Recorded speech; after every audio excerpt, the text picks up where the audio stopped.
to provide military weapons for Ukraine is the most important vote we will ever take as United States senators.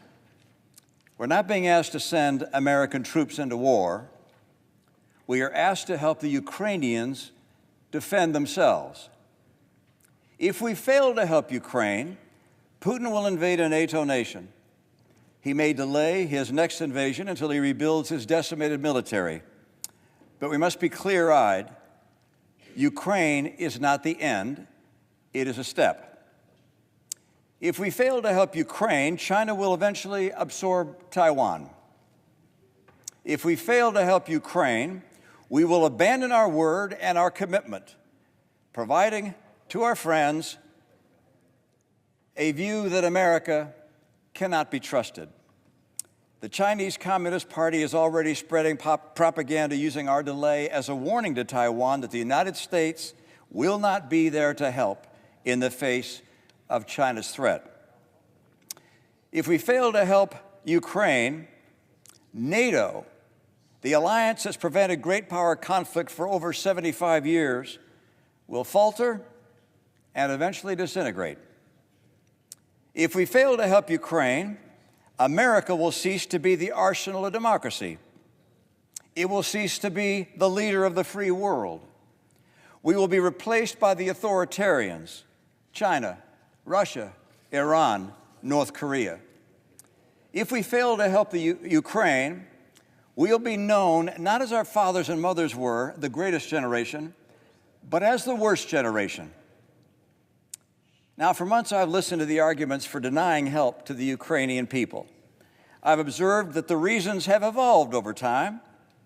First, it was claimed that Europe was not paying their fair share. That was proven incorrect. Our allies have already contributed more than $96 billion in aid, and the EU earlier this month agreed to provide $54 billion more over the next 4 years.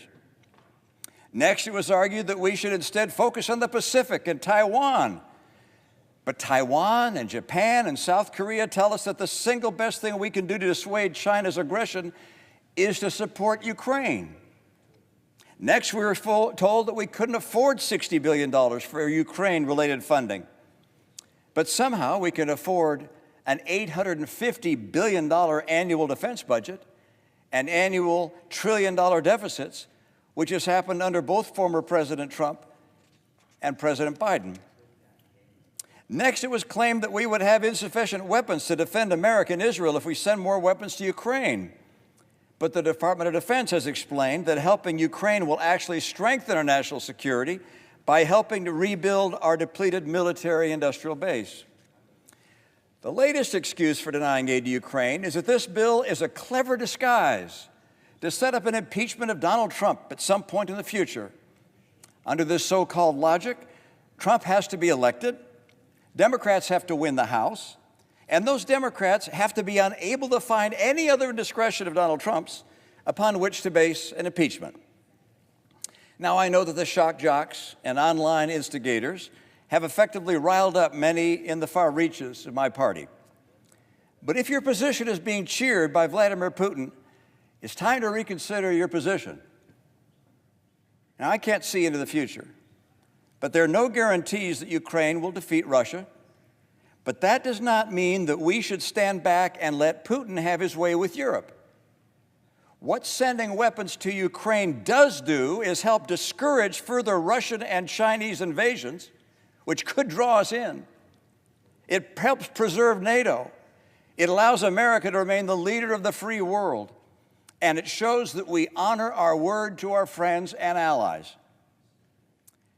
Lech Walesa, the first democratically elected president of Poland since 1926, and someone I've been fortunate enough to meet with, recently wrote to all the United States senators. He said this, quote, "You're obliged to assure a peaceful future for your children. Our grandchildren will never forgive us if we fail to stop Russia now. If the U.S. does not lead, nobody will." End of quote. Couldn't agree more. Helping a free people defend their freedom is simply the right thing to do. Thank you, Madam President. Madam President,